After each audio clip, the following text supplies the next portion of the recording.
नमस्कार, मैं Vijaypal class 10th के नए वीडियो के साथ चैप्टर 3 पार्ट 2। इस चैप्टर में एक वीडियो हम कर चुके हैं, ये सेकंड वीडियो है। टॉपिक जो है वो है 19वीं शताब्दी, यानी कि 1815 से 1914 तक। इस पीरियड में हमें ये देखना है कि ग्लोबलाइजेशन, वैश्वीकरण है, वो किस तरीके से हो रहा है। ये पूरा चैप्टर ग्लोबलाइजेशन के बारे में है और ये जानना है कि ग्लोबलाइजेशन किस किस फॉर्म में कैसे कैसे हो रहा है। तो सेकंड वीडियो में हमें ये जानना है कि इसका इंट्रोडक्शन किस प्रकार से बनेगा, मतलब कि 20वीं शताब्दी में क्या कुछ मुख्य घटनाएं होती हैं जो वैश्वीकरण को मोटिवेट करती है या वैश्वीकरण को बढ़ावा देती है, वो हमें जानना है। इसके अलावा विश्व अर्थव्यवस्था का उदय कैसे होता है। विश्व अर्थव्यवस्था का मतलब क्या हो गया, जब पूरी दुनिया की अर्थव्यवस्थाएं, पूरी दुनिया के देश आपस में एक दूसरे से जुड़ जाएं, आयात निर्यात से, सामान के खरीदने बेचने से, तो एक विश्व अर्थव्यवस्था का रूप बन जाता है। तो ये जानना है कि कैसे ये रूप बन रहा है। तीसरा जो पॉइंट हमें डिस्कस करना है तकनीक का है, टेक्नोलॉजी का है, कि इस पूरे प्रोसेस में, यानी कि जो ग्लोबलाइजेशन होना है, इस ग्लोबलाइजेशन में टेक्नोलॉजी का या तकनीक की क्या भूमिका है, उसको जानना है। नेक्स्ट जो मेन पॉइंट है, हेडिंग है, वो है 19वीं सदी के आखिर में उपनिवेशवाद। उपनिवेशवाद का मतलब होता है कि एक ताकतवर देश किसी कमज़ोर देश को हरा करके उस पर अपना अधिकार कर लेता है, तो हारा हुआ देश है वो जीतने वाले देश का उपनिवेश बन जाता है। इस पार्ट में हम इन 3 पॉइंट को ही डिस्कस करेंगे। अगला जो इसी टॉपिक पे सेकंड पार्ट बनाएंगे, उसमें इसके इफ़ेक्ट क्या हैं, उपनिवेशवाद का असर क्या रहता है जिन देशों को गुलाम बनाया जाता है उसमें, जिसमें रिंडरपेस्ट या जो मवेशी की प्लेग बीमारी है उसके बारे में, भारत से जो कॉन्ट्रैक्ट के बेसिस पे मजदूरों को दूसरे देशों में ले जाया जाता था उनके बारे में, और विदेशों में भारतीय जो उद्यमी है, बिजनेस पर्सन है, उनके बारे में, और लास्ट में भारतीय व्यापार, उपनिवेशवाद और वैश्विक अर्थव्यवस्था का आपस में क्या संबंध है। ये चारों पॉइंट हैं, हम इस वीडियो के सेकंड पार्ट में बात करेंगे। तो अब शुरू करते हैं इंट्रोडक्शन के साथ। 19वीं सदी यानी कि 1815 से 1914 के बीच का परिचय। अच्छा, ये डेट 1815 से 1914 क्यों रखा है? ये वो पीरियड है जब नेपोलियन के शासन का अंत हो जाता है और यूरोप में एक नई प्रकार की व्यवस्था है या नए प्रकार का पॉलिटिकल सिस्टम है, वो डेवलप होता है। और ये प्रोसेस जो शुरू होता है, ये फर्स्ट वर्ल्ड वॉर के शुरू होने तक, 20वीं सदी के जो दूसरा दशक है उस तक यही प्रक्रिया चलती है, इसलिए इस पीरियड को चुना गया। इस पीरियड में दुनिया है उसमें तेज़ी से बदलाव आने लगे हैं। तेज़ी से बदलाव का मतलब क्या हो गया कि आर्थिक तौर पे, राजनीतिक, सामाजिक, सांस्कृतिक और तकनीकी तौर पे सभी क्षेत्रों में बहुत ज़्यादा बदलाव आते हैं और उन्हीं बदलावों की वजह से समाज की बिल्कुल काया पलट हो गई। मतलब समाज जिस तरीके से चल रहा था, फंक्शन कर रहा था, अब बिल्कुल बदल गया है। समाज, सभी देशों के समाजों के साथ साथ विदेशों के साथ किस प्रकार के संबंध होंगे, ये भी नए तरीके से इसको डिसाइड किया गया है। इन बदलावों की वजह से विदेशी संबंध भी प्रभावित हो गए। इकोनॉमिस्ट जो हैं, अर्थशास्त्री हैं, उन्होंने आर्थिक क्षेत्र में जो बदलाव हो रहे हैं उनको 3 तरीकों की गतियों या प्रवाहों के रूप में उल्लेख किया है। गति या प्रवाह का मतलब एक जगह से दूसरी जगह पे क्या कुछ बदलाव हो रहा है। अब प्रवाह का मतलब होता है बहाव होना, बह जाना। जैसे एक है व्यापार का प्रवाह होना। व्यापार का मतलब होता है सामान, एक देश से दूसरे देश में सामान का खरीदना या बेचना। दूसरा है श्रम, यानी कि लोगों का, मजदूरों का प्रवाह होना। जहाँ पे काम ज़्यादा होता है या डिमांड होती है, वहाँ से गरीब क्षेत्र के लोग, जहाँ काम नहीं होता है, वो लोग माइग्रेट कर जाते हैं, चले जाते हैं। और तीसरे प्रकार का जो बहाव है, प्रवाह है, वो है पूंजी का। जहाँ पैसा ज़्यादा होता है वहाँ के बिजनेस पर्सन या देश और ज़्यादा प्रॉफिट कमाने के लिए, लाभ कमाने के लिए गरीब क्षेत्रों में या जहाँ पे संसाधन ज़्यादा होते हैं वहाँ पे पूंजी इन्वेस्ट करते हैं ताकि वहाँ के संसाधनों का उपयोग करके और पूंजी को बढ़ावा दिया जा सके। ये तीनों प्रकार के जो प्रवाह है आर्थिक क्षेत्र में, चाहे वो व्यापार का हो, चाहे वो पूंजी का हो या फिर श्रम का हो, ये तीनों आपस में जुड़े हुए होते थे और इनकी वजह से लोगों के जीवन पे काफ़ी ज़्यादा असर पड़ा है। तो ये पूरा परिचय हम इन्हीं पूरी प्रोसेस के बारे में इस वीडियो में डिस्कस करेंगे। विश्व अर्थव्यवस्था का उदय कैसे होता है, कौन कौन से पॉइंट है जिसकी वजह से वर्ल्ड इकोनॉमी राइज करती है। इस टॉपिक को समझने के लिए पहले हमें यह जानना पड़ेगा कि औद्योगिक जो यूरोप है, औद्योगिक यूरोप का मतलब इंडस्ट्री, औद्योगिक मतलब इंडस्ट्रीज। यूरोप में सबसे पहले, जैसे आप लोग जानते हैं कि सबसे पहले औद्योगिक क्रांति है वो इंग्लैंड से शुरू होती है और इंग्लैंड के बाद बाकी यूरोप के देशों में फैल जाती है। तो यानी कि यूरोप है एक औद्योगिक क्षेत्र के रूप में या औद्योगिक महाद्वीप के रूप में बदल जाता है। तो औद्योगिक यूरोप है, उसको खाद्य उत्पादन, खाने के लिए और उसके उपयोग के लिए, इन बातों पर विचार करना बहुत ज़रूरी है। क्योंकि यूरोप है वो प्रोडक्शन में ज़्यादा लगा हुआ है, इसलिए खाने की उत्पादन की चीज़ें हैं उनकी क्या चेंज आ रहा है उसको जानना बहुत ज़रूरी है। हर देश भोजन के मामले में आत्मनिर्भर होने का प्रयास कर रहे हैं, पहले भी कर रहे थे और आज भी हर देश ये चाह रहा है कि वो खाने के मामले में इंडिपेंडेंट हो जाए, आत्मनिर्भर हो जाए और किसी दूसरे पर डिपेंड ना होने पड़े। लेकिन जब इंग्लैंड की सिचुएशन देखते हैं तो 19वीं सदी में उसकी सिचुएशन इससे बिल्कुल अलग है। यानी कि इंग्लैंड अपने आप को आत्मनिर्भर बनने की या करने की कोशिश नहीं कर रहा था। क्यों? अगर वो करता तो उस देश की इकोनॉमी है वो फिर बूस्ट नहीं हो पाती। इसको हम यदि नीचे वाले जो बिंदु है इसके हिसाब से समझ सकते हैं। जैसे 18वीं सदी के लास्ट के जो डेकेड से आखिरी दशक है उसमें ब्रिटेन की आबादी काफ़ी बढ़ने लग जाती है और जब आबादी बढ़ता है तो सीधी से मतलब है कि भोजन की डिमांड भी बढ़ेगी और भोजन की डिमांड बढ़ेगी तो भोजन की जो खाद्यान्न है, फसलें हैं, उनकी कीमतें भी बढ़ेगी। तो कीमतें बढ़ने की वजह से जो बड़े बड़े बिजनेसमैन हैं, भूस्वामी हैं, वो चाहने लगे कि बाहर से किसी दूसरे देश से सामान या फिर खाने की चीज़ें देश में ना आए, क्योंकि बाहर सस्ती थी और इंग्लैंड में महंगी होने लगी थी। और उन बड़े बड़े भूस्वामियों के दबाव के चलते ब्रिटिश की पार्लियामेंट ने कॉर्न लॉ यानी मक्का से संबंधित कानून लागू कर दिए गए। इसका मतलब विदेशों से चाहे वो सस्ता पड़े या महंगा पड़े कोई भी सामान है देश में नहीं आएगा। इसका मतलब क्या हो गया, अब कीमतें और ज़्यादा होने लगी। लेकिन बाद में उद्योगपतियों और दूसरे लोगों के दबाव में आकर के ना इन कानूनों को, कॉर्न लॉ को ख़त्म कर दिया गया और ख़त्म करने के बाद फिर चीज़ें बाहर से जो सस्ता था खाद्यान्न वो इंग्लैंड में आने लगा। इंग्लैंड उसकी वजह से यहाँ के किसान यानी इंग्लैंड के किसान हैं उस सस्ते खाद्यान्न का उत्पादन उस हिसाब से नहीं कर सके या उसका मुकाबला नहीं कर सके। अल्टीमेटली क्या हुआ कि इंग्लैंड के किसानों को लॉस ज़्यादा होने लगा और जिसकी वजह से बहुत से लोगों ने खेती छोड़ दी और खेती छोड़ने की वजह से वो लोग फिर या तो उद्योगों में चले गए या फिर कहीं और शिफ्ट कर गए। ये तो हो गया कृषि की बात। अब बात करते हैं उद्योग के क्षेत्र में।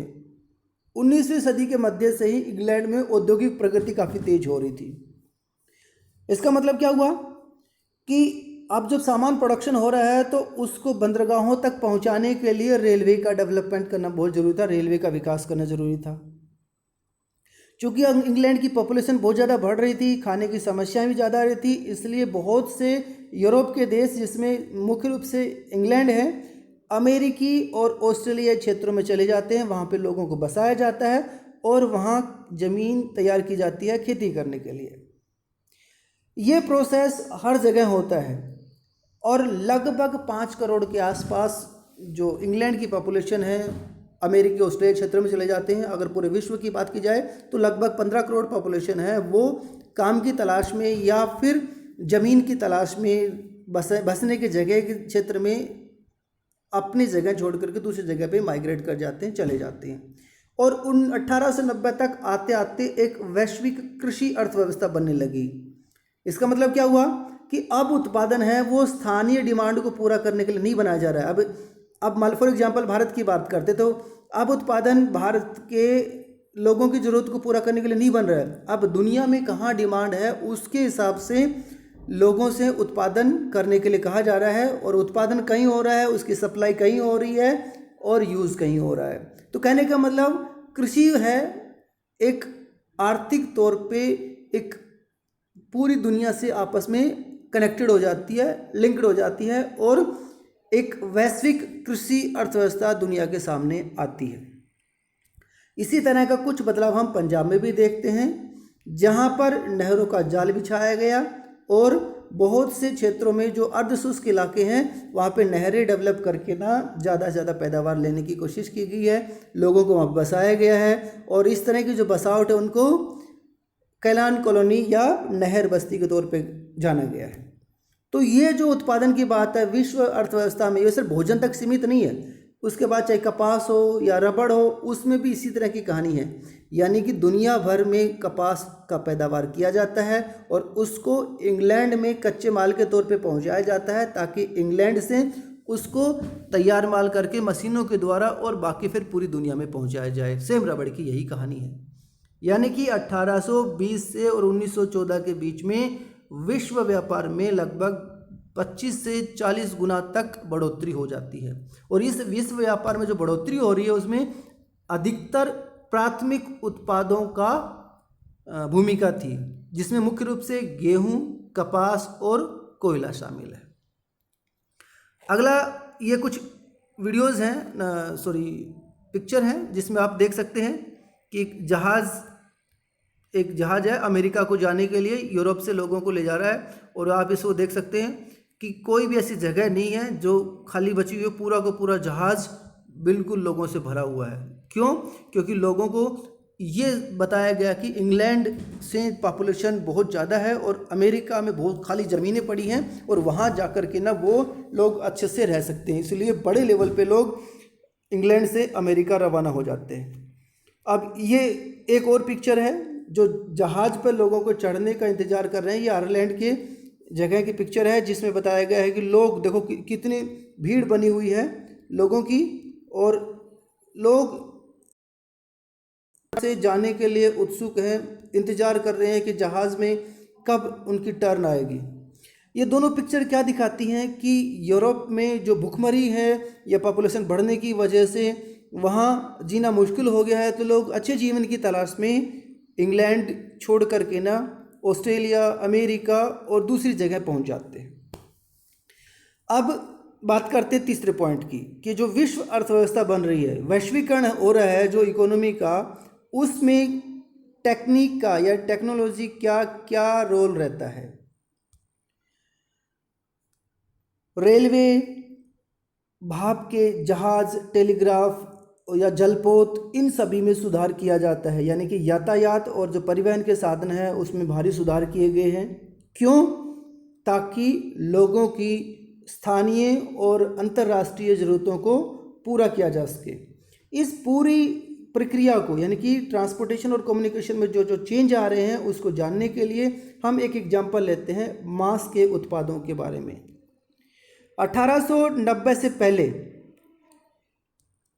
अमेरिका से जो यूरोप की ओर या इंग्लैंड की ओर मांस का जो ट्रांसपोर्टेशन हो रहा था वो पहले जीवित पशुओं के रूप में होता था, और जीवित पशुओं को जहाज़ों में लाद करके ना यूरोप में लाया जाता था। बाद में वहाँ पे उनको काटा जाता था और वहाँ से उनका मांस निकाला जाता था।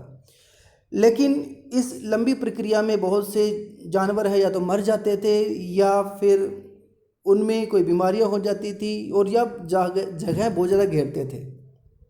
लेकिन जब से रेफ्रिजरेशन की शुरुआत होती है, मतलब जहाज़ों के अंदर रेफ्रिजरेटर लगाए जाते हैं ताकि टेम्परेचर कम होने की वजह से चीज़ें ख़राब ना हों, तो उसके बाद अब अमेरिका से इंग्लैंड के लिए जानवरों को जीवित ले जाने की ज़रूरत नहीं पड़ी। वहीं से उनको काट करके ना मांस की पैकिंग तैयार करके ना फिर इंग्लैंड में ले जाया जाने लगा।